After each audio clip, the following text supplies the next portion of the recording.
Con mucho gusto estamos enviando un saludo a las prédicas del canal 17 de YouTube. Soy el doctor Armando Alducin y nos da mucho gusto que ustedes escuchen, amen y sean apasionados por la verdad. Vivimos tiempos muy difíciles, pero al mismo tiempo emocionantes, donde cuando abunda el pecado sobreabunda la gracia. Así que tenemos que estar atentos, vigilantes a todo lo que está aconteciendo, porque ya los cantos del Apocalipsis se escuchan en el cielo. Preparémonos para recibir pronto al Señor. Que Dios los bendiga y cuando se acuerden, oren por nosotros. Buenos días. Gracias.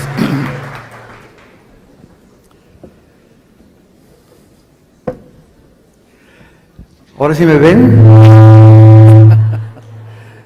Es que estaba altísimo aquí el púlpito. Era como para los nefilim, para uno de los gigantes de Génesis capítulo 6. Muy buenos días a todos. Vamos a tratar de guardar el orden ya, que no haya personas ya circulando por los pasillos. Los que vayan llegando, a ver si los podemos acomodar en la parte de atrás. Pedimos orden y reverencia a la palabra de Dios. Bueno, en esta mañana, que es la segunda conferencia sobre el panorama del Apocalipsis, todos los que traen su Biblia, los que no traigan Biblia se pueden sentar con un cristiano. Venir a un seminario sin Biblia es como ir a jugar fútbol sin pelota.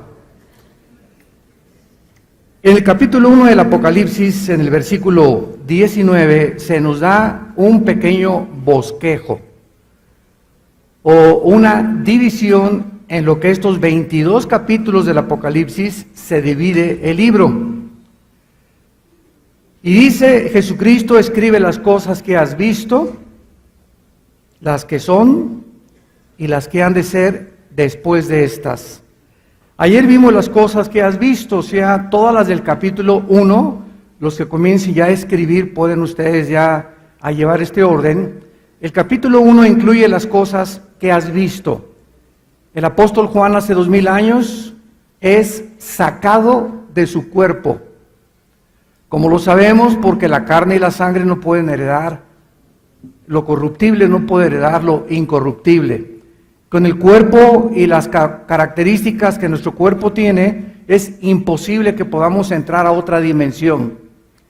El universo que nos rodea es un universo que está dentro de 4 dimensiones. La cuarta dimensión la descubrió cuando Alberto Einstein postuló su famosa teoría de la relatividad, E igual a mc al cuadrado, la energía igual a la masa por la velocidad del tiempo, y entonces nos damos cuenta que estas 4 dimensiones en las que nosotros vivimos, las leyes que rigen el universo, todo esto es muy importante para entender la hiperdimensionalidad de la Biblia. Esto es lo que les funde los fusibles a los mismos científicos y astrofísicos, porque nunca se podrían imaginar el contenido científico que tiene la Biblia. Y la Biblia es un libro hiperdimensional, como lo voy a comenzar a desarrollar rápidamente, para poder entender el Apocalipsis. Entonces estamos en un universo de 4 dimensiones. Dentro de estas 4 dimensiones hay leyes físicas, como la ley de la gravitación, el electromagnetismo y las fuerzas nucleares, la fuerza nuclear fuerte y la débil. Todas estas leyes que controlan el universo están operando específicamente sobre este mundo. Todo lo que existe alrededor del universo, el centro y el núcleo es el planeta Tierra. Por eso desde el principio del Génesis dice: en el principio Dios hizo los cielos y la tierra. Y cuando la Biblia pone la tierra como el centro del universo, es porque aquí se llevó a cabo, desde antes de la eternidad, cuando comenzaba el principio, ya Dios había planeado la redención del ser humano. Entonces, cuando Dios le dice: en el principio Dios creó los cielos y la tierra, es el principio donde comenzó Dios a crear los ángeles. Y entre el principio y el versículo 2 del Génesis pasaron billones de años, porque antes que nosotros fuéramos creados, los ángeles y existían. Y esto lo comprueba, ¿verdad? Job capítulo 38, donde cuando Dios está midiendo el mundo, calculando la distancia entre la tierra y el sol, dándole a la tierra el movimiento específico de 24 horas sobre su eje, con una inclinación de 23 grados y medio sobre su eje y con 365 días alrededor del sol. Todo esto fue matemáticamente calculado por Dios, como lo explica también Isaías 40, que Dios midió las aguas, el terreno, la tierra, todo estaba perfectamente bien calculado por Dios. Entonces, después de que existieron los ángeles y la rebelión de los ángeles y todo lo que pasó con los ángeles, Dios crea al ser humano y nos coloca dentro de un universo bajo 4 dimensiones, y estas 4 dimensiones no pueden ser violadas. En otras palabras, si nosotros queremos salir del planeta Tierra y dirigirnos a Marte, estamos violando las leyes de Dios, que el apóstol Pablo en el capítulo 17 de los Hechos lo especifica. Dios puso límite a la habitación de los hombres para que habitásemos aquí, no en Marte, no en la Luna y no en ningún otro planeta. Entonces todos estos sueños de la guerra de las galaxias y que el ser humano va a conquistar, etcétera, etcétera, son verdad completamente inverosímiles. Jamás lo podremos lograr. ¿Por qué? Por 2 razones. 1, la velocidad de la luz, y 2, el tiempo. Si nosotros saliéramos en un cohete hacia Marte y yo tuviera 40 años de edad y mi esposa 35 años de edad, cuando yo regresara de Marte, mi esposa me llevaría 10 o 15 años más. Porque el tiempo no existe, es una medida solamente, y fuera del espacio el tiempo no se mide igual que como se mide la Tierra. Esto fue una de las cosas que Einstein descubrió sobre la relatividad. Entonces sería imposible la conquista del espacio, y en segundo lugar la velocidad. Una nave que fuera a más de 50,000 kilómetros por segundo, etcétera, etcétera, para viajar a la velocidad de la luz, se desharía, no habría ningún material posible que pudiera mantenerla. Entonces todas estas cosas y los pininos que hemos hecho, pues que alcanzamos la luna, eso es lo más que hemos hecho, llegar hasta allá. Y es increíble que ahorita se esté ya organizando lunas de miel a la luna. 1000 veces mejor Cancún. Imagínate con tu escafandra, ni un beso le puedes dar a tu esposa. Bueno, todo esto es importante porque cuando venimos a la Biblia encontramos lo siguiente. El libro del Apocalipsis fue escrito ¿hace cuánto? Hace 2000 años.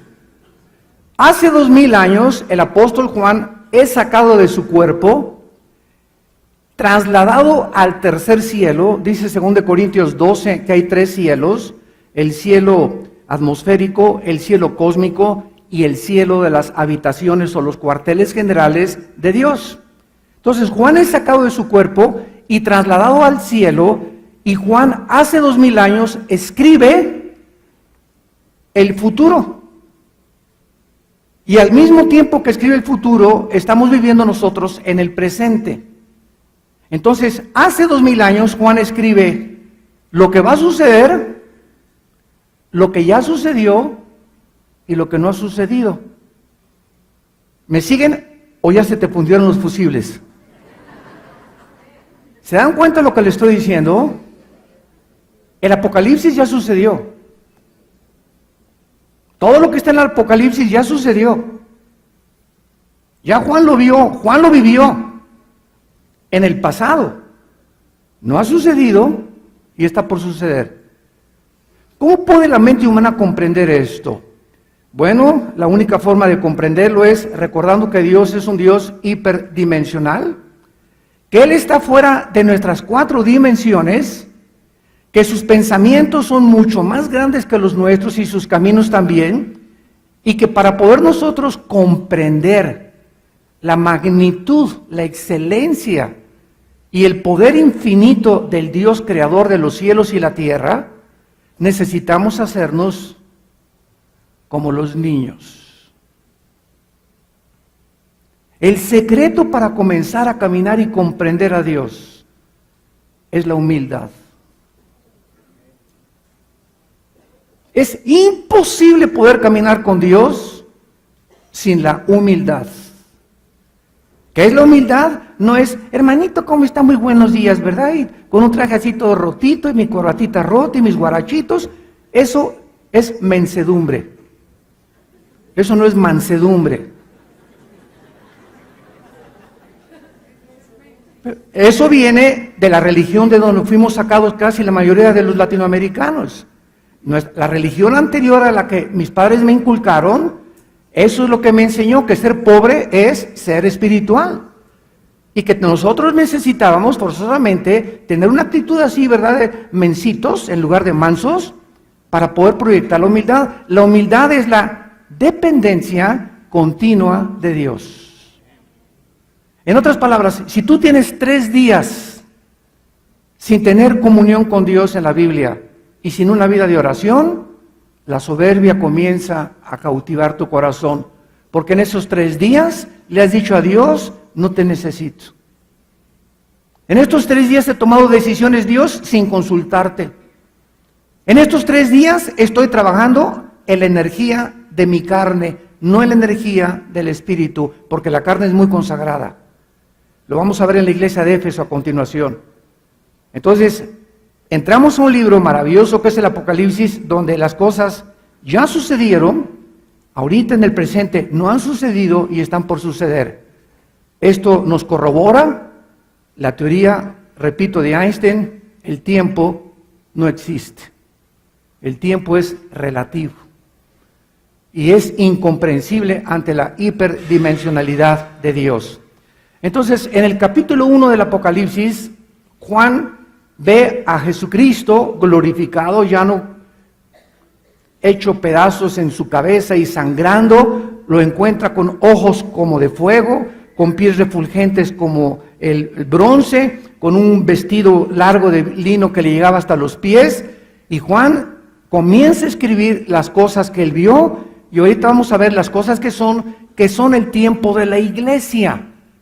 La iglesia es imposible que atraviese la tribulación, porque del capítulo 4, como lo vamos a ver en la tarde, hasta el capítulo 19, la iglesia ya no aparece. ¿Por qué ese debate en la escatología entre que el rapto es antes de la iglesia, otros es el rapto a la mitad antes de la ira, otros el post-tribulacionismo? ¿De dónde vienen estas posiciones escatológicas? Yo tuve la oportunidad, ¿verdad?, de poder estudiar las 3 posiciones, y cuando estudias todas las posiciones, entonces tú tienes la capacidad de poder decidir cuál tiene más peso teológico. Es como cuando, recuerdo cuando nos guió a Cristo, a mi hermano y a mí, un misionero bautista, pues fuimos educados con la doctrina bautista. Y después Dios me llevó a una iglesia de las Asambleas de Dios pentecostal, donde me enseñaron otras cosas que aparentemente contradecían lo que me había enseñado el misionero. Y después de la iglesia pentecostal, tuve la oportunidad de estar en una iglesia presbiteriana para estudiar la doctrina de la Reforma. Entonces pude ver las 3 tipos de teología, bautista, pentecostal, presbiteriana y la Reforma, y cuando tienes las 3 te das cuenta que unas enseñan que la salvación se pierde. Todas las iglesias pentecostales y carismáticas te enseñan que la salvación se pierde, y todas las iglesias presbiterianas, nazarenas, bautistas, etcétera, etcétera, te enseñan que la salvación no se pierde. ¿Quién tiene razón?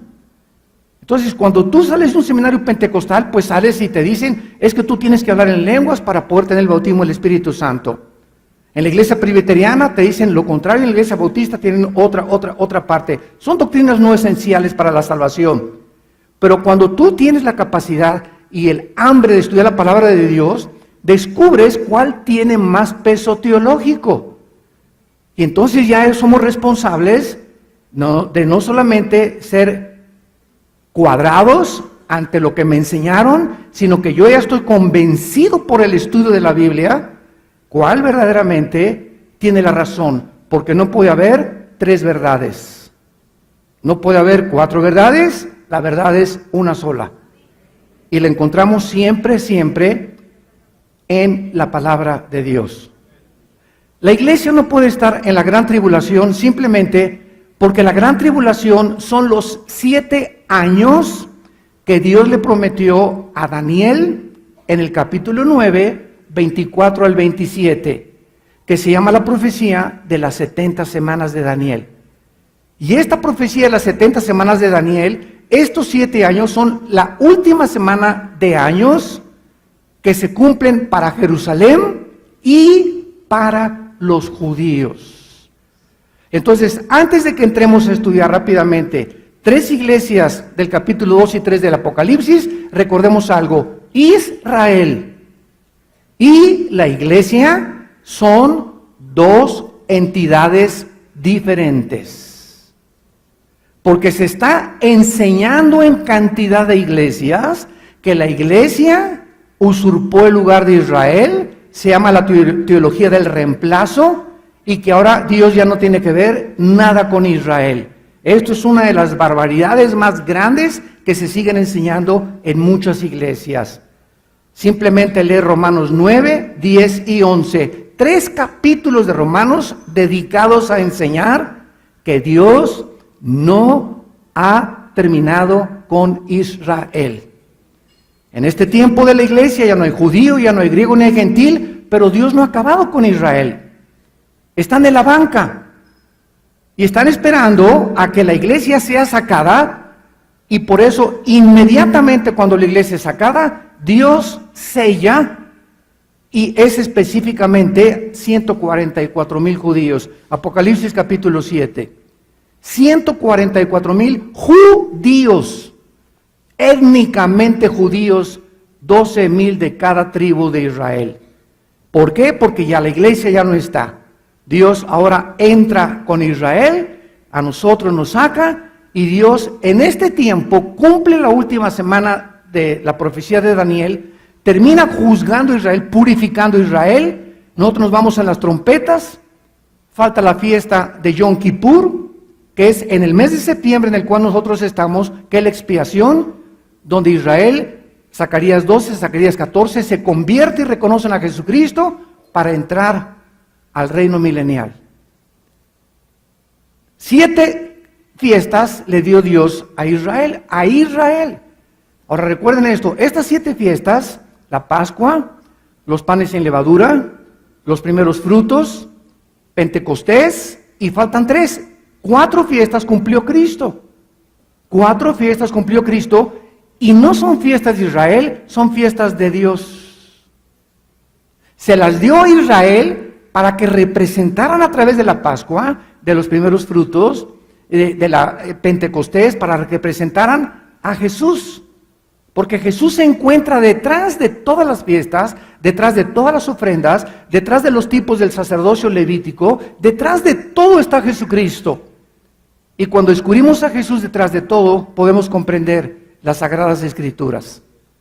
Entonces, es importante pues que entendamos que Israel es una entidad completamente diferente. La iglesia, comienzo con esto, la iglesia tuvo su inicio en Hechos capítulo 2, en el día de Pentecostés, que se celebra entre marzo y abril. Las primeras 4 fiestas se celebran en el tiempo del calendario judío, que corresponde a marzo y abril de nuestro calendario solar, porque los judíos tienen el calendario lunar. Muy bien, en Pentecostés comienza la iglesia, ¿por qué? Porque Mateo, Marcos, Lucas y Juan pertenecen al Antiguo Testamento. Desgraciadamente yo hablo en Biblia antes de Mateo y dice Nuevo Testamento. ¿Saben una cosa? No es correcto esto, porque el Nuevo Testamento comienza a partir de Pentecostés. Cristo vivió y murió bajo la ley. Entonces tenemos que tener mucho cuidado cuando leemos los evangelios para tratar de entender las cosas que pasaron en los 4 evangelios que fueron bajo la ley. Para que después veamos el libro de los Hechos, que es un libro, el libro de los Hechos es un libro histórico, que narra la transición entre el judaísmo y entre el cristianismo. Imagínense los problemas teológicos que los apóstoles enfrentaron cuando traían totalmente la Torá, y etcétera, etcétera, y de repente Dios se vuelve a los gentiles, y Pedro, como era, ¿verdad?, celoso de la doctrina, etcétera, etcétera, Dios le tiene que dar una visión a Pedro, donde bajan todos los animales inmundos de Levítico capítulo 11, para que entienda Pedro, ¿verdad?, que ahora Dios se volvía a los gentiles, y esta transición entre judíos y gentiles tuvo que llevar a los apóstoles, Hechos capítulo 11, a que tuvieran un concilio en Jerusalén y determinar qué cosas del Antiguo Testamento y qué cosas deberían de seguirse practicando del Antiguo Testamento, para que pudieran ya entender que había una nueva dispensación llamada de la gracia, que era la época de la gracia que tú y yo estamos viviendo, y donde, ¿verdad?, todas las cosas del Antiguo Testamento no es que la ley haya sido abolida, dice Romanos 7 que la ley es santa, sino simplemente que esos mandamientos que no podíamos cumplir, los cumplió Cristo en nuestro lugar. Y ahora Dios no nos exige que guardemos los mandamientos más que moralmente. ¿Por qué? Porque no tenemos la capacidad de guardar ni uno solo. Ni uno solo tenemos la capacidad de guardarlo. Y si hubiera la capacidad de guardar los mandamientos de Dios, ¿para qué vino Cristo? Él tiene que cumplir la ley en nuestro lugar, para que nosotros podamos ahora, con el poder que Él nos da, poder vivir y agradar a Dios. Muy bien, esto es importante para que nosotros podamos iniciar este estudio de las iglesias. Y en el capítulo 2 y 3 de Apocalipsis encontramos 7 iglesias que representan aproximadamente 2000 años en el cual nosotros estamos ahorita llegando a su final. Lo interesante de estos mensajes de las iglesias es que antes que Dios juzgue al mundo, Dios tratará primero con nosotros. Antes del capítulo 4 en adelante, cuando yo en los sellos que vamos a estudiar en la tarde, Dios trata primero con las iglesias. ¿Cómo lo sabemos? Porque de estas 7 iglesias, 5 son llamadas a arrepentirse. 5 iglesias son llamadas a arrepentirse. ¿Qué significa esto? Significa lo siguiente, que es muy, pero muy, muy fácil perder el camino. Aunque la salvación no la podemos perder muy fácilmente nuestra comunión con Dios. La salvación no la perdemos, podemos perder nuestra comunión con Dios. Y en cuanto comenzamos a perder nuestra comunión con Dios, perdemos la brújula, perdemos la dirección del Espíritu Santo y comenzamos a vivir un mundo confundido de tin marín, de doping, cucaramácara, títere fue. ¿Será verdad? ¿Será mentira? ¿Será melón? ¿Será sandía? Etcétera, etcétera. ¿Qué está pasando? ¿Por qué pasa esto? ¿Por aquello? Comienza el estrés, comienza la incertidumbre, comienza la intranquilidad en nuestras vidas, y somos cristianos. Y comenzamos a perder la paz. Y comenzamos a comportarnos como la gente del mundo. Como si no tuviéramos una dirección y la seguridad de que nunca nos va a dejar ni que nos va a abandonar. ¿Pero de dónde viene todo esto? Que hemos roto nuestra comunión con Dios. Entonces Dios va a tratar con la iglesia como ya lo está haciendo antes de tratar con el mundo. Dios ahorita se encuentra purificando la iglesia. Ahorita ustedes no se imaginan la cantidad de personas que van a ser pasadas por el fuego. Y estoy hablando de misioneros, líderes, etcétera, etcétera, tantos movimientos falsos que han entrado a la iglesia. Dios está comenzando a limpiar, a limpiar, a limpiar, a limpiar. Porque han entrado tantas mentiras y tantas doctrinas que comienzan a repetirse desde los 70s, 80s, 90s y que se comienzan a aceptar como si ya fuera una realidad. Y cuando estudias la Biblia te das cuenta que muchas veces nos las enseñaron equivocadamente. Pero por nuestra falta de dedicación y apasionamiento por la verdad, muchos cristianos serán engañados. Porque por haberse multiplicado la maldad, el amor se enfriará. En el capítulo 2 vamos a ver 3 iglesias que son las principales, que es Éfeso, Pérgamo y Esmirna. Y dice el capítulo 2, escribe al ángel de la iglesia en Éfeso: el que tiene las 7 estrellas en su diestra, el que anda en medio de los candeleros de oro, dice esto: yo conozco tus obras. A todas las iglesias se les dice lo mismo. Yo sé a qué horas te levantaste. Yo sé qué pensamientos tuviste al levantarte. Yo sé cuántos vasos de agua te tomaste al levantarte. Yo sé lo que estás pensando ahorita. Antes de que entras a este salón, yo ya sabía dónde te ibas a sentar. Cuando compraste un boleto al avión, yo sabía en el asiento en que tú te ibas a sentar. Y nada es coincidencia en el mundo de Dios y en la revelación de Dios. Yo conozco tus obras. Yo conozco, y escuchen esto, Dios no está interesado en lo que hacemos, sino en los motivos por los cuales hacemos lo que hacemos. Entonces, hay mucha basura en el mundo y en la iglesia. Dios no está interesado que tengamos un castillo con lámparas persas y alfombras turcas y etcétera, etcétera, aunque Dios no está en contra tampoco de tener una iglesia bonita, pero Dios no está a favor de que nosotros creamos de que, ¿qué puedo hacer por ti, Señor? La respuesta es nada. Señor, pero es que tu reino me necesita. ¿Yo te necesito? ¿De veras creemos que podemos? Señor, gané 1 millón de almas. Me dicen el apóstol de apóstoles de Bogotá.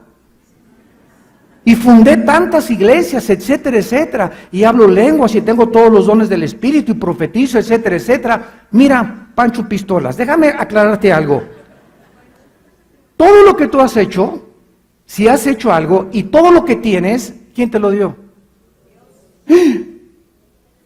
Dice Efesios 2:10, porque somos hechura suya, creados en Cristo Jesús para buenas obras, las cuales Dios preparó de antemano para que anduviéramos en ellas. No hay nada que podamos jactarnos, nada que podamos hacer. Yo sabía que me necesitabas, un hombre como yo, Señor, inteligente, preparado, talentoso. Señor, gracias, porque este es el tipo de personas que tú necesitas. ¿Sabes una cosa? Dios escogió lo necio y lo débil para avergonzar a los fuertes y a los sabios. Y por eso el Dalai Lama se equivocó en 1990 y tantos cuando le dijo al Papa Juan Pablo II, Cristo fue un fracasado porque escogió a puros personas, pescadores que no tenían ni la primaria habían acabado. Dios lo hizo a propósito para que el orgullo nunca se empoderara del corazón humano. Dios escoge lo menospreciado. A David lo sacó de hasta atrás de sus hermanos. Nadie creía que ese pobre pastorcito era el ungido de Dios. Dios trajo a su hijo y siendo en forma de Dios, no estimó el ser igual a Dios. Cristo baja al mundo, a este basurero, y se hinca el creador del universo a lavarnos los pies. ¿Podrá haber algo en alguien que se quiera presumir? ¿O que se quiera enorgullecer por lo que tiene o por lo que es? Cuando nuestro Señor se inclina a lavarnos los pies. Yo conozco tus obras. Yo sé por qué haces lo que haces. No me importa lo que haces, sino el motivo por el cual lo estás haciendo. No me importa que no te hayas acostado con ninguna mujer. Me importa que, aunque no te has acostado con ninguna mujer y eres casado, ves pornografía y para mí eres un adúltero. No necesitas cometer el acto físico con una mujer. Basta con que tú la mires deseándola. Para mí eres un adúltero. No necesitas jalar el gatillo y apuñalar a alguien para ser culpable de homicidio. Me basta con que tú tienes en tu corazón rencor contra tu padre, rencor contra tu esposo, rencor contra alguien para yo culparte de homicidio.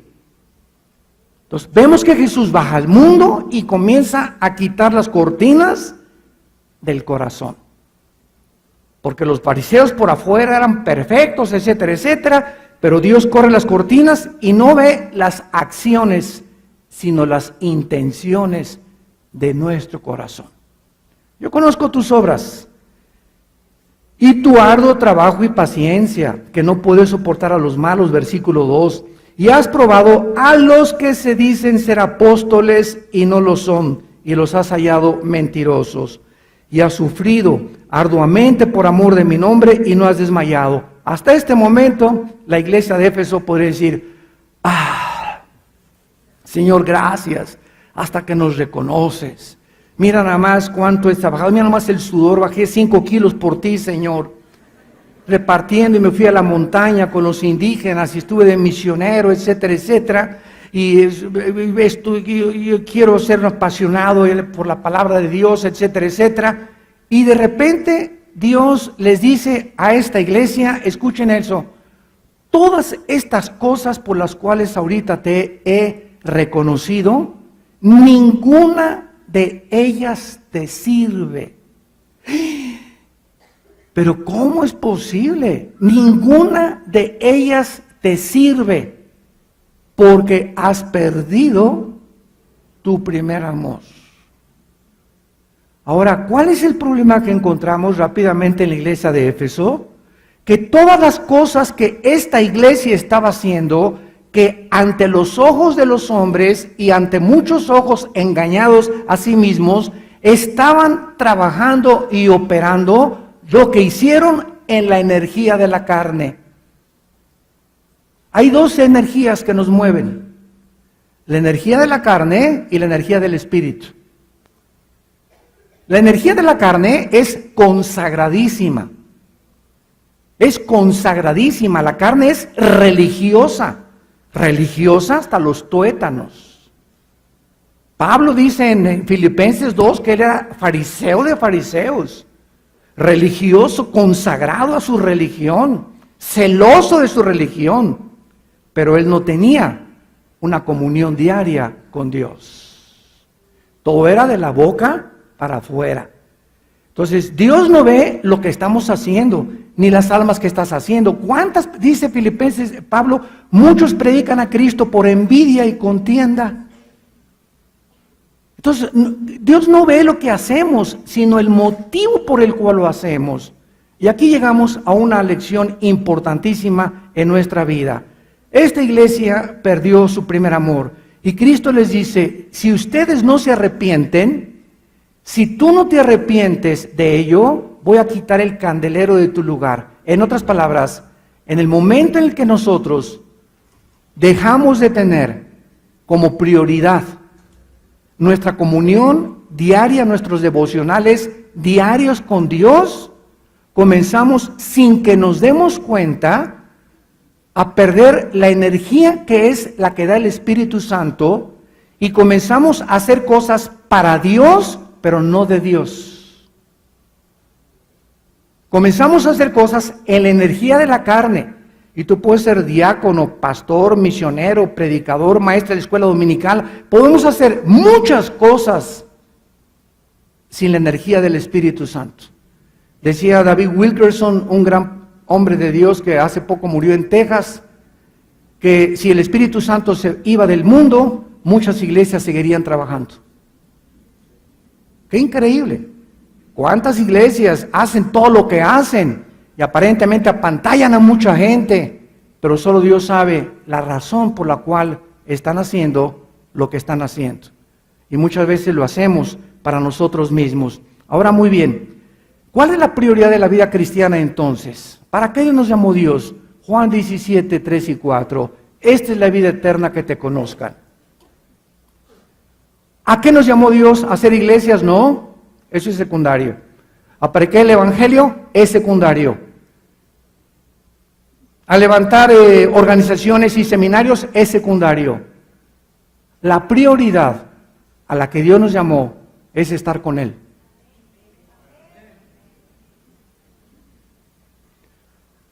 $40 años, Moisésito, te me vas a ver lagartijas.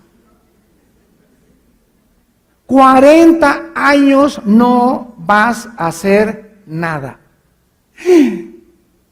40 años a ver lagartijas y a cuidar mis borreguitos de tu suegro.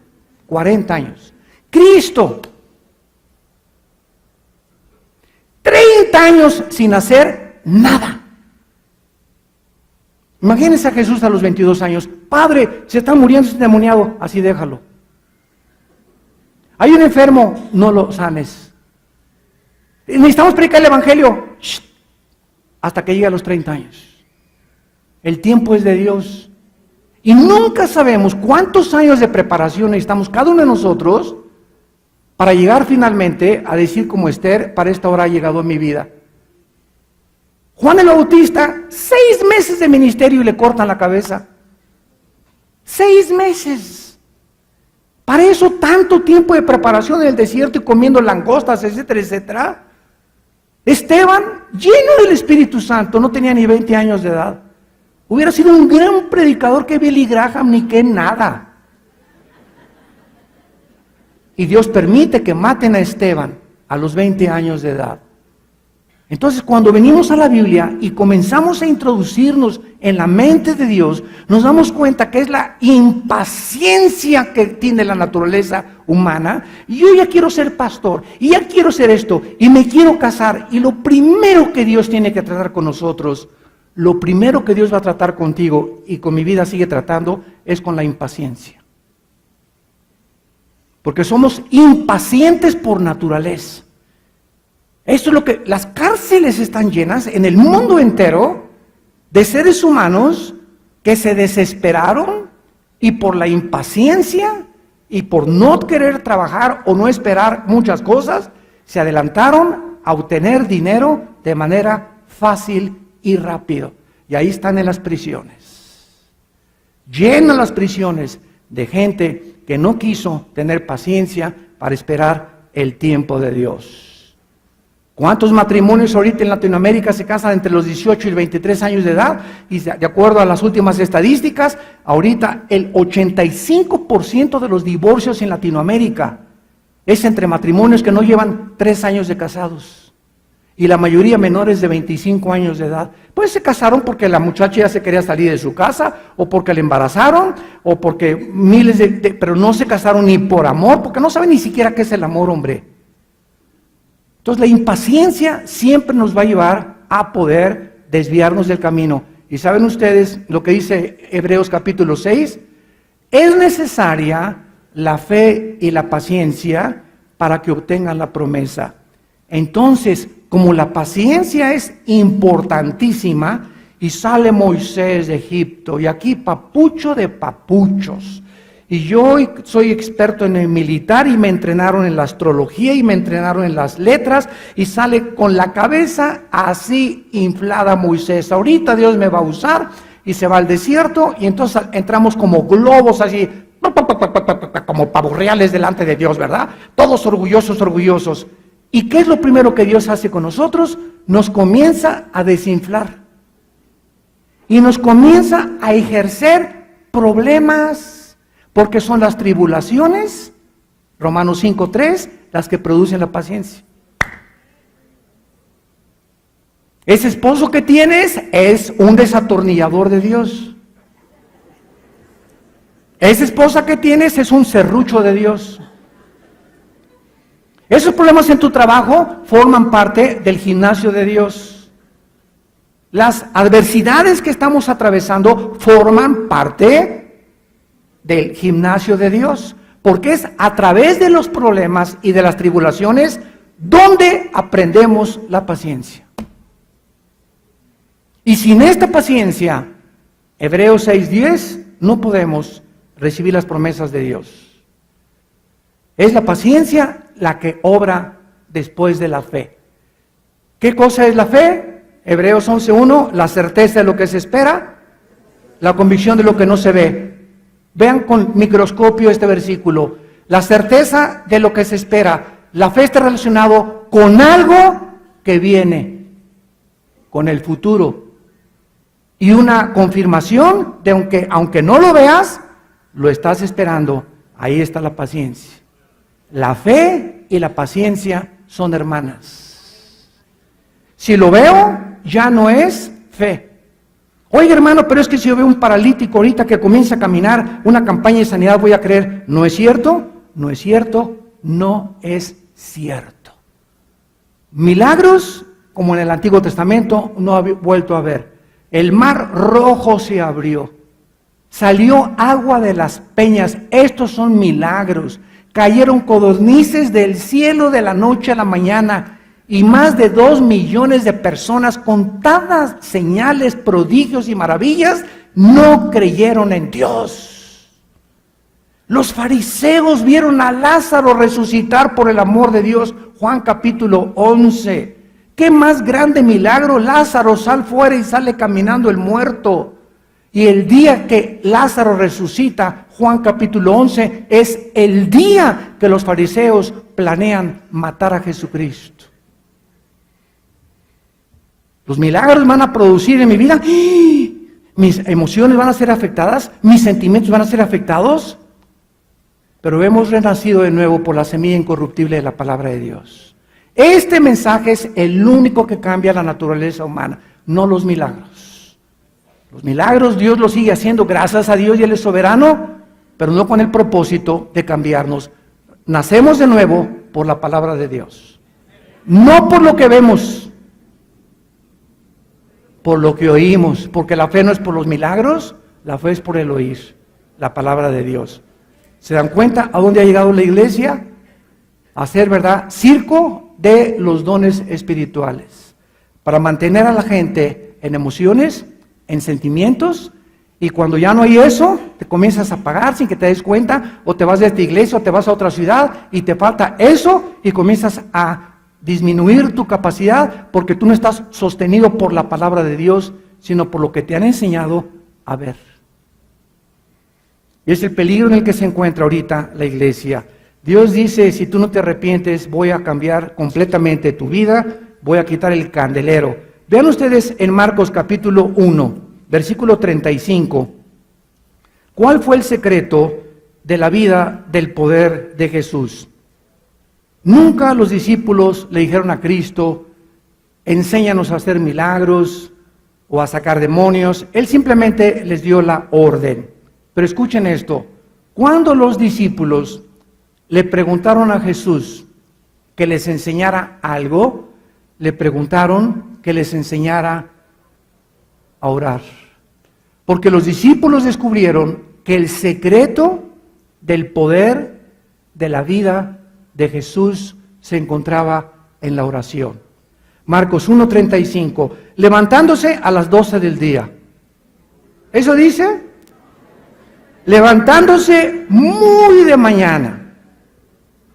Aún era oscuro, calculamos que eran las 4 o 5 de la mañana. Salió y se fue a un lugar donde había pachanga y fiesta. Eso dice, donde estaba el radio prendido a todo volumen. Se fue a un lugar desierto, muy oscuro, y allí Jesús, el Hijo de Dios, que tenía que enfrentar todos los días, en 3 años y medio, 30 años, Dios lo preparó para solamente en 3 años ministrar. 30 años para ministrar 3 años. Juan el Bautista, toda su vida para ministrar 6 meses. Esteban casi toda su vida de joven para que lo mataran en un solo día. Moisés 40 años en el desierto para que Dios levantara al más grande líder del Antiguo Testamento. Esther, ¿verdad?, tuvo que pasar todo lo que pasó para que finalmente estuviera ante el rey y pudiera descubrir que para esa hora Dios la había traído de campesina a ser la princesa y libertar a su pueblo Israel. Nunca ninguno de nosotros sabemos cuándo vas a cumplir tu misión con Dios, si a los 60, a los 70, a los 80, 85. Lo único que te puedo decir es, prepárate. Prepárate.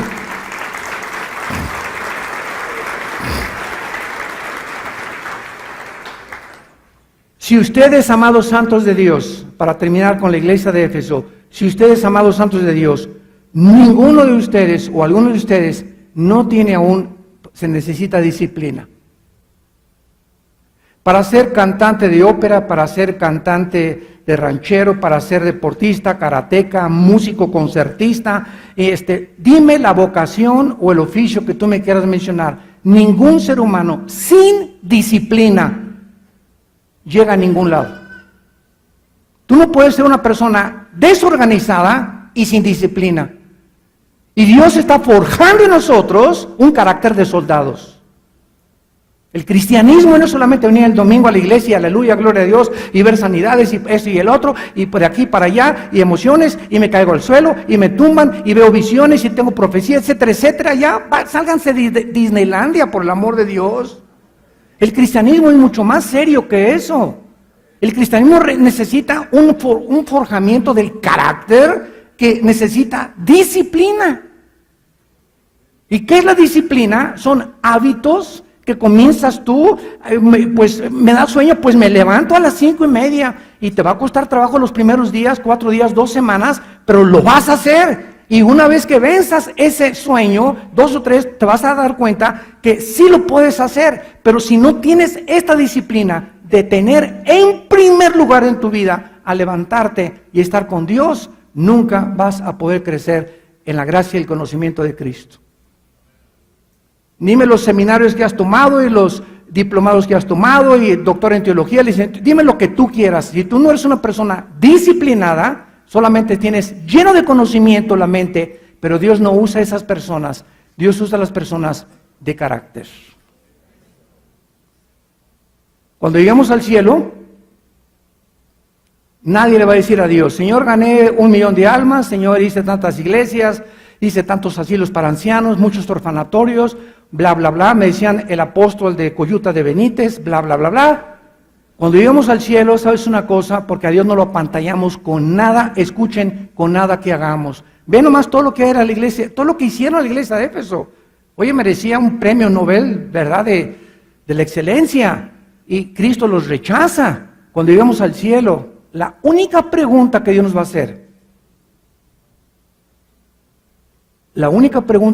hacer, es la siguiente: ¿cuánto te pareces a Jesús? ¿Cuánto te pareces a mi Hijo Jesucristo? Dice Romanos 8, 28 y 29, estamos siendo conformados a la imagen de su Hijo Jesucristo. Ese es el propósito de Dios en tu vida y en mi vida. ¿Y saben ustedes por qué? Porque a la luz de la eternidad, cuando muramos, va a haber otro universo, vamos a estar 1000 años aquí en la tierra, y va a haber cantidad de galaxias y cosas que Dios va a formar, y hasta estamos en primero de kinder aquí en este planeta Tierra, donde Dios creó esta raza que somos nosotros a su imagen y semejanza, y lo único que estamos haciendo en este mundo es preparándonos para el que sigue. Y estos 70 años que Dios nos da, 40, 80, 85, 90, 100 años los más robustos de vida, comparado con lo que viene, va a ser como una noche mala en un hotel. Y todo lo que sufrimos y todo lo que pasamos no se va a hacer comparable con las bendiciones y la gloria que nos está esperando. Pero Dios, imagínense ustedes nada más, tenemos que construir, tenemos que ser arquitectos, médicos, lo que tú quieras, ¿verdad? Todo es secundario. Deportista, cantante, nunca pongas tu carrera, tu vocación como primer lugar en la vida, porque tarde o temprano desaparece tu voz, desaparece tu fuerza, desaparece la energía que tenemos. Tu esposa que tienes se tiene que ir, mi esposa se tiene que ir, tu esposo, tus hijos, todos tenemos que perder algún día. Dios nos está preparando para Él. Podemos ganar el mundo y perder el alma. Tenemos que entender cuál es la prioridad de nuestra vida. Quiero ser cantante, sí, pero Dios es el eje de mi vida. Quiero ser médico, sí, pero Él es el eje de mi vida. Quiero ser presidente, ¿con qué propósito? ¿Quieres poder? ¿Quieres aplauso? Te va a desbaratar y te vas a autodestruir. Quiero dinero, ¿para qué? Para mi engrandecimiento, el dinero se convierte en una maldición. Si no es Cristo el centro y el eje alrededor del cual gira nuestra vida, estamos perdiendo el tiempo.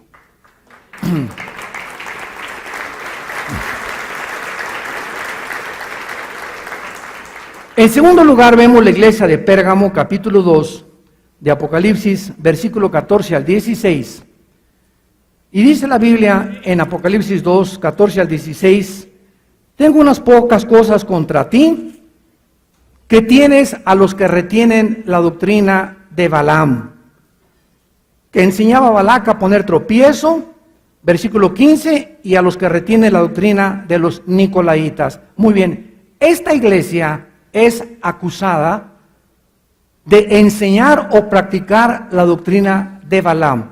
Los que no conocen esta doctrina, en Números, en el libro de los Números, en el Antiguo Testamento, capítulo 22 y 23, un rey llamado Balac contrata a un hombre llamado Balaam, que supuestamente servía a Dios, para maldecir al pueblo de Israel. Entonces Balaam al principio le dice a Balac, no lo puedo maldecir, porque Israel es el pueblo de Dios. Sin embargo, en lo más profundo del corazón de Balaam, existía la ambición por el dinero. La ambición por el dinero. Y finalmente Balaam se deja comprar por Balac. ¿A qué estoy hablando? Es interesante que en los últimos 30 o 40 años de edad jamás se había comercializado tanto el Evangelio como en la historia, como lo estamos viviendo ahorita. Es increíble lo que hemos hecho con el Evangelio. Déjenme explicarles. Hace algunos años recibía yo invitaciones, un servidor, y me hablaban y me decían, oiga, pues quisiéramos que viniera a tal nación, a tal organización, y siempre después de terminar la conversación telefónica o el correo, me preguntaban, ¿cuántos son sus honorarios? Yo les contestaba, ¿de qué están ustedes hablando? Sí, es que el predicador que tuvimos anoche nos cobró $500 diarios. Y nos preguntó que con saco negro o con saco gris, con lagrimitos en lagrimita. Que si se caía al suelo no se caía al suelo, si tumbaba la gente o no tumbaba la gente. Y le dije, no es posible, ustedes me están bromeando. No lo estamos bromeando. Y trajimos un grupo también que nos cobró $25,000 para tocar en un estadio. Y les contesté a estas personas que comenzaron a invitarme y les dije, miren, cuando ustedes escuchen e inviten a un predicador y el predicador les ponga un precio, esa persona no es un predicador, es un mercenario del Evangelio. Oiga, pero entonces, bajo qué condiciones viene usted? Mire, en primer lugar le voy a decir, en 1 Corintios capítulo 9, vuélvanlo a leer, le dije. Vean 1 Corintios capítulo 9, del 16 al 18, donde el apóstol Pablo dice que a él le es encomendado el Evangelio y ay de él si no lo presentara gratuitamente. Gratuitamente. ¿Qué significa esto? Que les dije, págame el avión y el hotel. Me dice, pero es que todos los que han venido quieren uno de 5 estrellas. Que los recojo una limusina en el aeropuerto, con queso cottage en la mañana con uvas, con jugos especiales, agua Bonafón especial traída no sé de dónde, etcétera, etcétera. Y les dije, bueno, hermanos, ¿qué les pasa?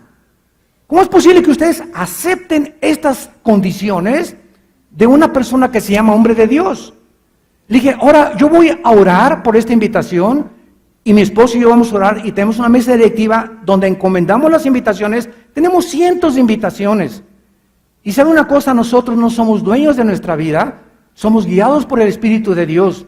Y si el Señor nos confirma y sentimos la paz de ir a esta ciudad con ustedes, iremos ahí. Y si me quieren dar ofrenda, dénmela, pero de acuerdo a lo que ustedes quieran, cada quien de como propuso en su corazón. No puedo poner precio, y si no me quieren dar ofrenda, no me la den. ¿Saben por qué? Porque no dependo de ustedes, sino del Dios vivo y verdadero, que me dice, nunca te dejaré ni te dejaré.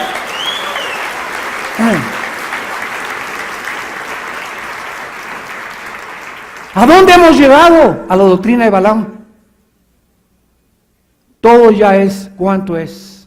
Yo no me canso de tener seminarios con los líderes y con los pastores y les digo, fíjense muy bien cuando aceptan una invitación, ¿por qué la aceptan? Porque es una iglesia grande y les va a dar una ofrenda. Cuidado, tus intenciones son equivocadas, no vale nada lo que hiciste para Dios. Si tú aceptas cualquier cosa por el valor monetario, te has prostituido como ministro de Dios. Dios ve otra vez las intenciones del corazón. ¿Por qué hacemos lo que estamos haciendo? Vamos a hacer un gran concierto, ¿para qué? Pues para sacar más dinero. No lo hagas. Si no es para la gloria de Jesús, no lo hagas. Todo lo que es para la gloria de Jesús, Dios lo respalda. Pero si lo hacemos con el propósito de enriquecernos o sacar más plata, estamos prostituyendo nuestro llamado. Salte del ministerio si me escuchas, si eres misionero o eres pastor. Salte del ministerio. No te imaginas la condenación tan grande que vendrá sobre tu vida. Lee 2 de Pedro capítulo 2, donde se describe a los falsos maestros y a los falsos profetas, que lo hacen por intereses monetarios. Y a continuación le dice Cristo que esta iglesia también tiene una doctrina.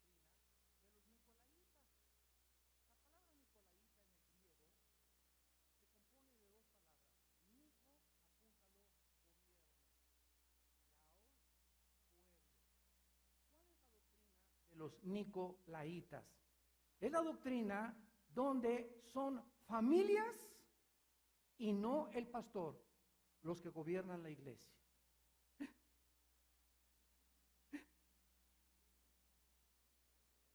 ¿A qué me refiero?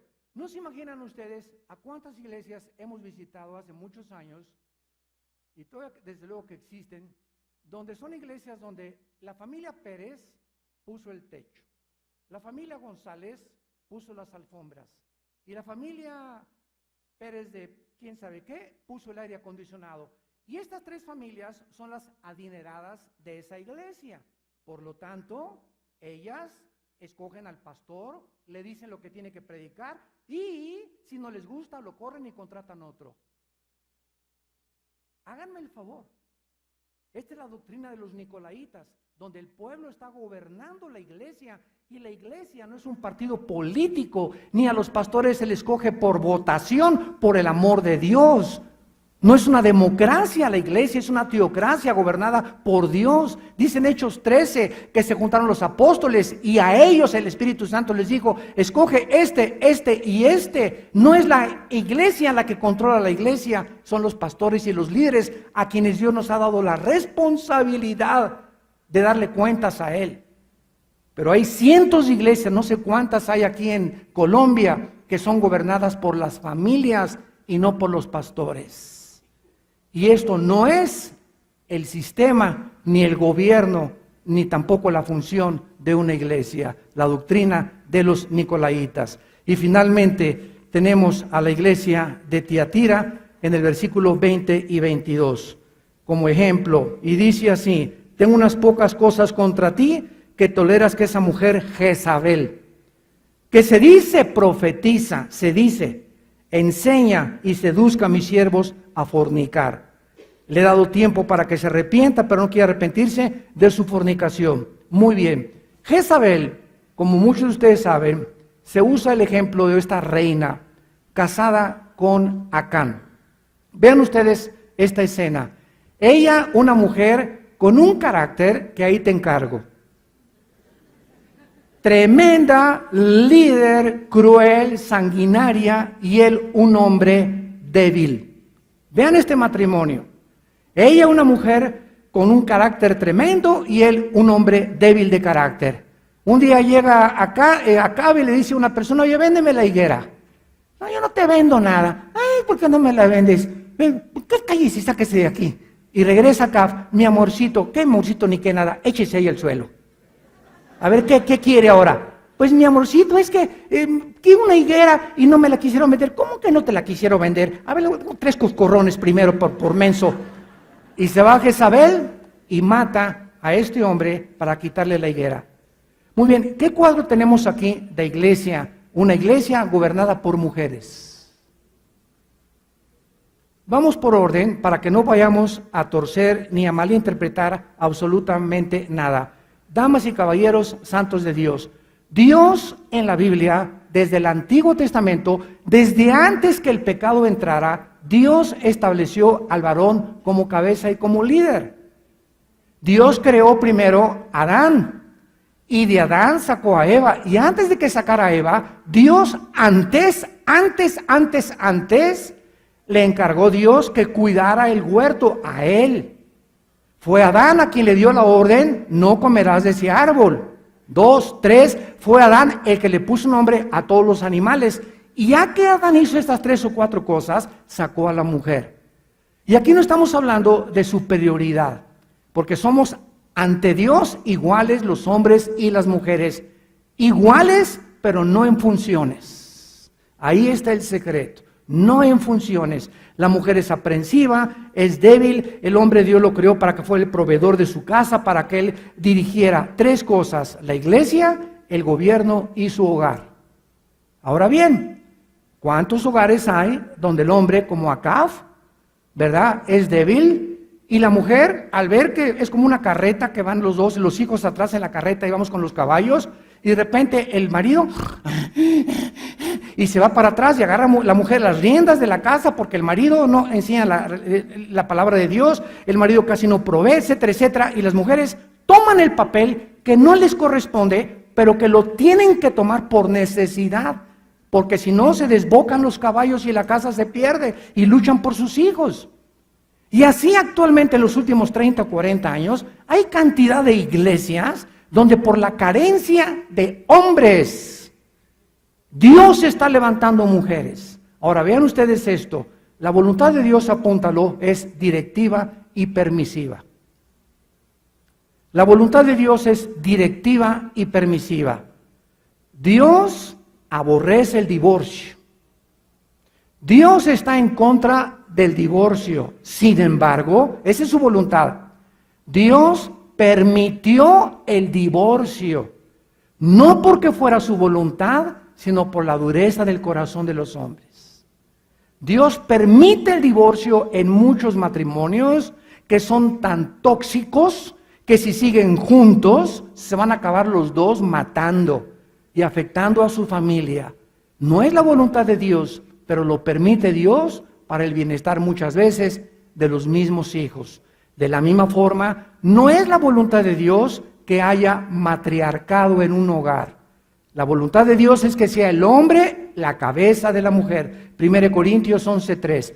Cristo es mi cabeza y yo soy cabeza de mi esposa. Y donde manda capitán, no gobierna marinero. Ahora muchas mujeres dicen, ¿y por qué nosotros no somos la cabeza? Así, ponte debajo de Cristo entonces y te va a pedir 50 veces más. Denle gracias a Dios que no son ustedes. Ahora, el matrimonio ideal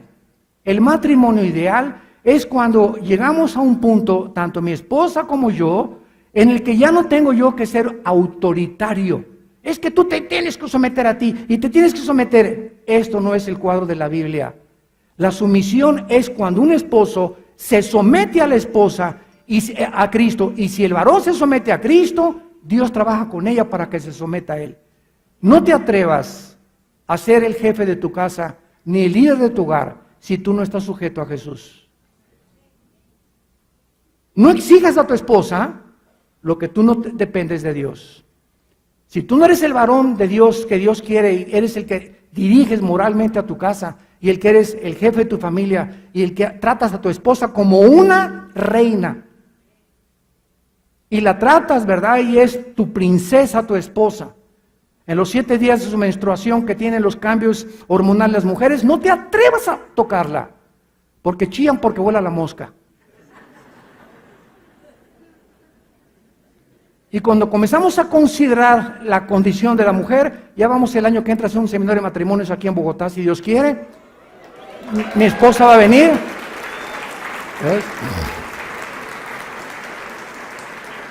Mi esposa va a ministrar de una forma preciosa a las mujeres. Vamos a aprender tantas cosas, por qué somos tan diferentes, para que podamos organizar y tener la bendición de Dios.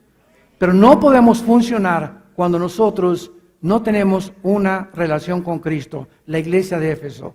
Número 2, cuando en nosotros hay ambición por el dinero. Y número 3, cuando no entendemos las funciones y responsabilidades de cada uno, en la iglesia, en la casa y en el gobierno. Y dice la Biblia, si tú has fallado en estas 3 cosas, arrepiéntete. Arrepiéntete. Arrepiéntete por no tener la relación que tú tienes con Jesucristo todos los días. Arrepiéntete en esta mañana. Pídele perdón a Dios. Arrepiéntete si en tu corazón es el dinero el motivo por el cual haces todo lo que haces en la vida. Arrepiéntete. Y arrepiéntete si en esta mañana tú perteneces a una iglesia o estás encontrando una iglesia donde está controlada por familias, donde el pastor es solamente un asalariado, un empleado contratado por cierto grupo de personas, porque esa no es una iglesia de Dios. Eso no es la función ni el diseño de Dios. Y arrepiéntete también, ¿verdad? Si en tu casa tú no eres el líder de tu casa, el pastor de tus ovejas, el padre de tus hijos, el amante y el amigo de tu esposa. Gracias por tu palabra, Señor, en esta mañana. Gracias, Señor, porque nos llamas al arrepentimiento todos los días, a reconocer en nuestra vida tantos defectos que tenemos que son cubiertos con tu sangre preciosa. Cuando los reconocemos y nos volvemos a ti con todo el corazón, te pedimos en el nombre de Jesús en esta mañana, Señor, que lo que estemos haciendo, que tú conoces los motivos, no sean en la energía de la carne, sino que sean el resultado de estar injertados en la vid. Así como una rama no puede dar fruto si no está pegada al árbol, al tronco, de donde la raíz absorbe los nutrientes que alimentan el árbol. Así nosotros no tratemos de hacer las cosas religiosas o supuestamente cristianas sin estar unidos primero a tu Hijo Jesucristo.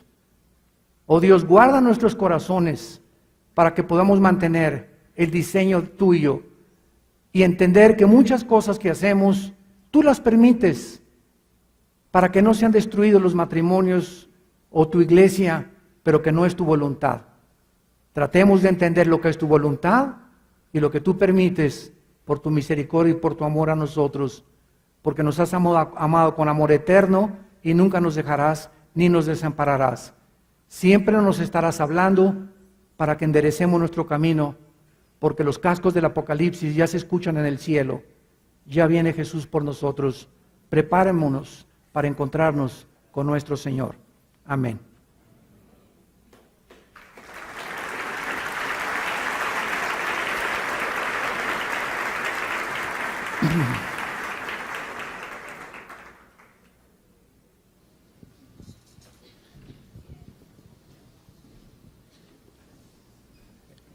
Bueno, una sesión pequeña de preguntas, yo creo unos 15 minuticos de preguntas, 20. Por ahí hay unos papelitos, creo, para que ustedes puedan tomar la pregunta, realizarla. Nosotros la pasamos aquí. No, tenemos las encuestas, estas encuestas yo estuve analizando y están más hacia las otras conferencias, ¿no? O sea, vamos a tener las respuestas que sean más específicamente a esta conferencia, ¿no? Porque esto es un seminario, así que tratamos de hacer preguntas con relación a esta conferencia. No tiene que ver, ¿eh? Pueden hacer las preguntas que quieran. ¿Sí? Sí, sí. Bueno. Digo. Está bien. Está bien, está bien. Bueno, iba a hacer una pregunta que, pastor, antes de que me lleguen las preguntas de nuestros hermanos. ¿Qué iglesia sería esta? Digamos, ¿qué tipo de iglesia sería esta iglesia contemporánea? ¿Podría ser la iglesia tibia? ¿Qué tipo de iglesia sería esta? ¿Y de qué debería arrepentirse, doctora Lucy? Las 7 clases de iglesias que se tratan en estos 2 capítulos del Apocalipsis están repartidas en todo el mundo.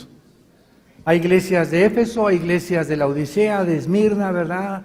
De Sardis, entonces yo no sé a cuál de todas sea la tuya, ¿verdad? No lo sé, porque no he estado y tendríamos que evaluar, y es muy difícil eso, ¿verdad? Por eso dice, yo Dios que conozco tus obras, y nadie más que el Espíritu Santo conoce el corazón, entonces es muy difícil saber, ¿verdad? Pero las 7 clases de iglesias están por todos lados y todavía vigentes en la época. Por eso el mensaje contemporáneo, porque hay muchas iglesias que se ponen el saco y se encuentran dentro de esas características.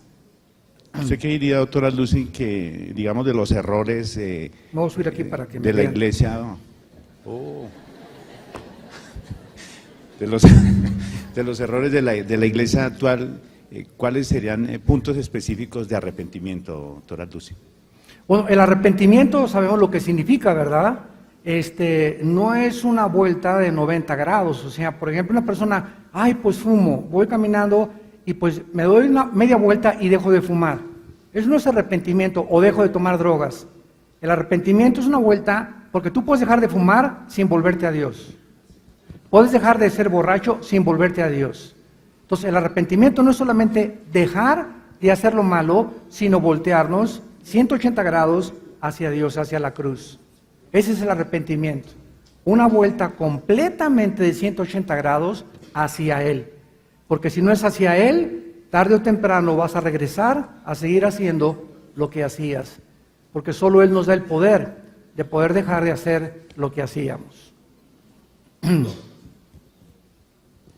Una pregunta abierta aquí entre las conferencias que la que iniciamos ayer, el desayuno conferencia. ¿Qué papel cumplirá Estados Unidos en los tiempos finales, doctora Luce? Ninguno. No, Estados Unidos no aparece. Estados Unidos no aparece en ninguna de las profecías de la Biblia para los últimos tiempos. Entonces decíamos en el desayuno que tal vez van a venir ataques terroristas más graves que van a hundir completamente ya económicamente este país. Ahorita ya el yen de China está tratando de quitarle la estabilidad al dólar. Países árabes, ustedes ahorita saben que el petróleo se compra en dólares. Es un convenio que se hizo hace muchos años. Por ejemplo, si Francia quiere comprar petróleo, tiene que convertir los francos en dólares. Si en Inglaterra quieren comprar petróleo, tiene que convertir su moneda en dólares. Si México quiere comprar petróleo, tenemos que convertir en dólares el peso. Entonces, ahora, ¿cuál es el proyecto? De que ya no se compren dólares para hundir más a Estados Unidos, y China y los países árabes están abogando por quitar esto. Y en cuanto ya sea el yen o el euro, la moneda que se use para poder comprar petróleo, entonces Estados Unidos todavía se va a hundir más rápido de lo que ya se está hundiendo. Entonces Estados Unidos puede desaparecer con una bomba nuclear o hundirse económicamente, pero va a pasar a segundo, tercero, cuarto plano, porque de acuerdo a la Biblia, ya lo vimos en el desayuno, ¿cuál fue la última forma de gobierno mundial? 5 naciones de Europa se van a levantar con 5 del Medio Oriente para unir una confederación política de 10 naciones, y de ahí sale el anticristo, del cual vamos a hablar hoy en la última conferencia. Según sus conocimientos, doctor Alducin, ¿qué sucesos faltarían para el arrebatamiento? Ninguno. El arrebatamiento es inminente, o sea, no hay señales para el arrebatamiento. Puede ser ahorita saliendo aquí del salón. La segunda venida de Cristo, el sol se oscurecerá, la luna también, y verán la señal del Hijo del Hombre. Y habrá señales cósmicas en el cielo, pero para el arrebatamiento no hay ninguna señal. Puede venir el arrebatamiento y dentro de 4 años comienza la tribulación, o puede venir el arrebatamiento y al otro día comienza la tribulación, porque la tribulación comienza cuando el anticristo firma el tratado de paz entre árabes y judíos. Entonces esto todavía no está por verse, por lo que yo creo, ¿verdad?, que puede ser mucho antes el arrebatamiento, pero podría ser ahorita saliendo de este hotel. Por eso les he dicho, preparémonos. En cualquier momento vienen por nosotros. ¿Podría enumerarnos algunas de las doctrinas falsas que han entrado a la iglesia?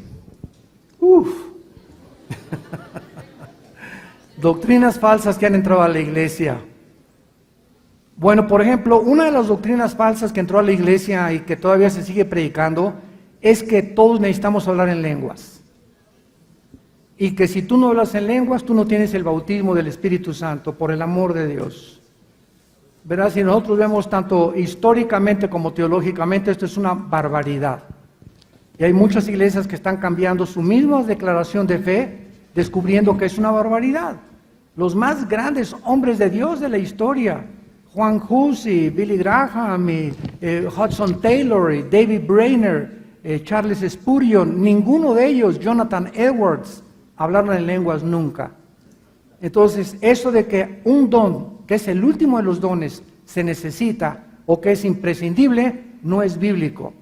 Para eso se escribió 1 Corintios 12 enteramente para decir que Dios reparte a cada quien en particular como Él quiere. Así que los dones que tú tienes y que yo tengo, no los escogimos nosotros, pertenecen a la soberanía de Dios. Yo nunca en mi vida he hablado en lenguas. Dios no me ha dado ese don, los que lo tienen no estoy en contra, creemos en los dones, pero hay que recibir lo que Dios nos da, porque Él sabe lo que necesitamos para el ministerio. Así que si tú hablas en japonés o en chino, ¿verdad? O en mandarín o en dialecto, lo que sea, pues Dios que lo use y úsalo tú para su gloria. Nunca te enaltezcas ni te orgullezcas. Y los domingos en la asamblea, Corintios 14, se prohíbe hablar en lenguas. Y hay iglesias, ¿verdad? Que vamos un cántico nuevo al Señor, espérame tantito, lean 1 Corintios otra vez 14. Los que entran van a creer que somos locos. Cuando comienzan, ¿verdad? Saca la bazuca y por aquí, por allá, esto y el otro. Entonces, todo hágase con decencia y con orden, dice la Biblia. Por eso se reglamentó el don de lenguas en todo un capítulo de Corintios 14. Porque había mucho abuso de los corintios sobre los dones espirituales. Y se sigue repitiendo la misma historia. ¿Qué significa, qué se refería a Dios cuando le dice a la iglesia que ha perdido su primer amor? Pues esa es su relación con Cristo. Fuimos llamados a enamorarnos de Cristo. Hagan de cuenta que yo estoy casado y tengo 5 años casado. Y durante esos 5 años a mi esposa le compré un abrigo de pieles, joyas, un Mercedes-Benz. Y pasan 5 años y mi esposa me dice: Armando, gracias por las pieles, por todo lo que has hecho por mí. Pero eso es una cosa, en estos 5 años no hemos tenido un solo día a la semana para platicar el uno con el otro. Nunca me has expresado tus emociones ni tus sentimientos. Armando, tengo 5 años contigo y no te conozco. Entonces llegamos, ¿verdad? Dice mi esposa, llegas en la noche como el salto del tigre, me brincas, te volteas para el otro lado, ¿verdad? Y hasta el sexo lo tenemos ya como robots, como mecánico, como un compromiso, como un deber, y no como algo que culmina verdaderamente nuestro amor. Me dice mi esposa: ¿estás seguro que estás enamorado de mí? O sea, haces muchas cosas por mí, pero no veo que yo pueda ser realmente tu amiga. No me siento íntima, relacionada contigo, no te conozco. Es una costumbre que vivamos bajo el mismo techo, pero no tenemos tú y yo ninguna relación. Has perdido mi primer amor, perdí mi primer amor por mi esposa. Por eso el matrimonio es el ejemplo más grande de la vida cristiana. Y así Cristo te dice: has repartido folletos, y eres presidente de la dominical, y eres diácono, y eres pastor, pero tengo 15 días que no tengo contacto contigo, no tienes comunión conmigo en mi palabra, no, tu vida de oración es raquítica, cada vez oras menos en tu vida, cada vez haces más actividades y eres muy activo, pero no tienes una relación conmigo diaria. Has perdido tu primer amor. ¿Qué papel juega Latinoamérica en estos últimos tiempos de Dios? Ninguno. Tampoco. Mira, hay una cosa importante. Ahorita la conferencia que sigue de los sellos, en los sellos, en el 4º sello, vemos que la 4ª parte de la humanidad desaparece. ¿Cuántos habitantes somos ahorita? Aproximadamente 8,000 millones. Somos como 7.7, algo así de gente, millones de personas. El otro día hice un cálculo desde Alaska hasta la Patagonia. Y más o menos habemos desde Alaska a la Patagonia en el continente americano casi 1,200, 1,100 millones de personas. Pero si van a desaparecer en las primeras bombas nucleares la 4ª parte, estamos hablando de 2,000 millones. O sea, el primer continente en desaparecer sería América. Porque cuando venga Cristo, Europa, un poco de Asia y el norte de África o naciones musulmanas van a sobrevivir para que Cristo las juzgue cuando Él venga. Entonces, adiós mundo cruel. Así es. Nos vamos juntitos, los mexicanos y los colombianos.